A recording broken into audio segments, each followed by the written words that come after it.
So today, the subject of religion came up at work. Not really a topic most people like to talk about when they're at work, but here goes. We're talking about different religions, and we brought up the topic of Jehovah Witness and how when I was younger, I dated a Jehovah Witness. No, I am not a Jehovah Witness, and I was not trying to convert. In fact, he was actually trying to leave his church. And I told the story about it, and they kept asking me questions. And I was like, do you have to understand? He was trying to leave the church, so he wasn't necessarily wanting to talk about his religion very much. And anyone trying to leave the church is not going to sit there and talk about their religion like they're so proud of it. Now, they do talk about the culture side of it, and that's very typical. And they struggle because they struggle between separating the culture and their family and their heritage from the religion. And most people don't realize that you can do that. And then it brought up another very interesting point how I have helped many people transition in their lives from one important event in their life to another. And now, most of these people, after they transition into their new life, we part ways. And most people would be sad about that. But like after reflecting, it was like I was just kind of like that, safety, security feeling that they needed and that they weren't getting. And when you go through a stage like that, you need that, right? And I'm more than willing to be that person for people if they need me to. However, the one thing I ask is just to be appreciative and not to be hurt. Because ultimately, at the end of the situation, you're in a new life, so you don't need me anymore. So most of the time, we will part ways. Now, my old business partner and I parted ways after she went through a major transition in her life where she lost her husband when he passed away, her house, her car, her job, everything. And she couldn't see the fact that this was giving her a brand new life, a brand new start at life. And we became business partners. Some bad things happened, some things that I didn't appreciate happened, but we ultimately parted ways. She recently reached out and tried to re-add me onto Facebook, and I've just kind of been, you know, seeing what she's up to, and I could quite honestly tell you how proud I am of her and her new life. She's probably still not where she wants to be, but the things that I've been seeing that she's been accomplishing, she would have never accomplished in her old life. Sometimes we just need a friend similar to me who's all action and very supportive to help us get through one stage to the next in our lives. But then some of us are just so stubborn that we don't want to ask for help. And I will see that sometimes and I will try to insert my dominance and try to help without permission. And then that's when I push people away. And I'm learning to not do that with people, allowing people to come to me when they want help. I have noticed a person who has told me repeatedly they don't want my help, but I'm noticing signs that I am helping them, regardless if they ever want to admit it or not. I see things that they don't think I see, but I see them. I'm proud of this person. I would just appreciate some appreciation.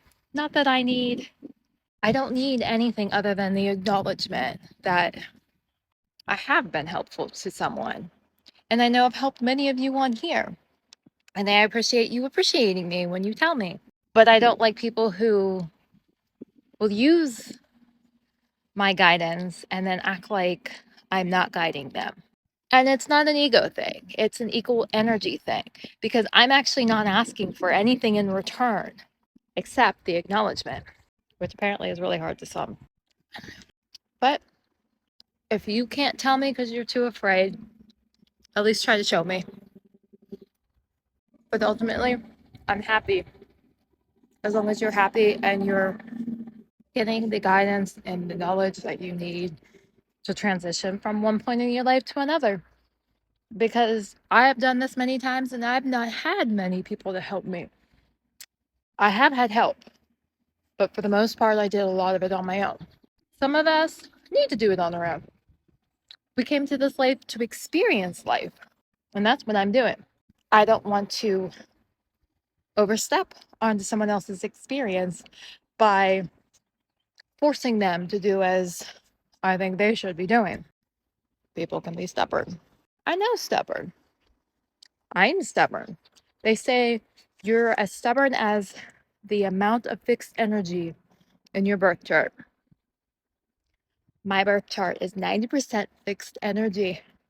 And yet, here's me always growing, evolving, and changing. So the next time you say you can't do something, think of this stubborn girl here who changed her life one decision at a time, one step at a time. Because if you try to run before you can walk, you'll be like my poor, unfortunate, adorable niece who is a 2-year-old stuck in a 4-year-old's body.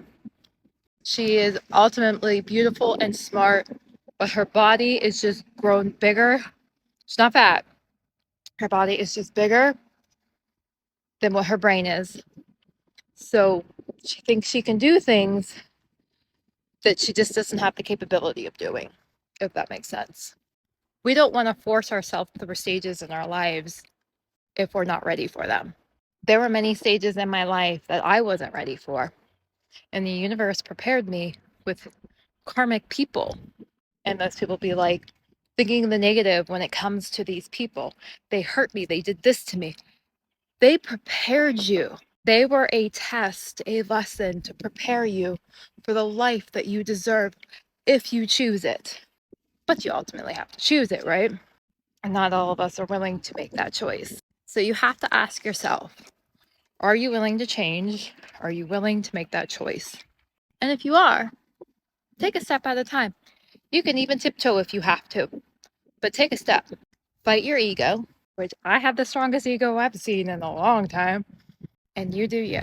Do what you want, not what everybody else wants for you. You need to step away from a religion? I got you. You need to step away from a family member? I got you. If you need to step away from a karmic person in your life, I got you. But you have to ask.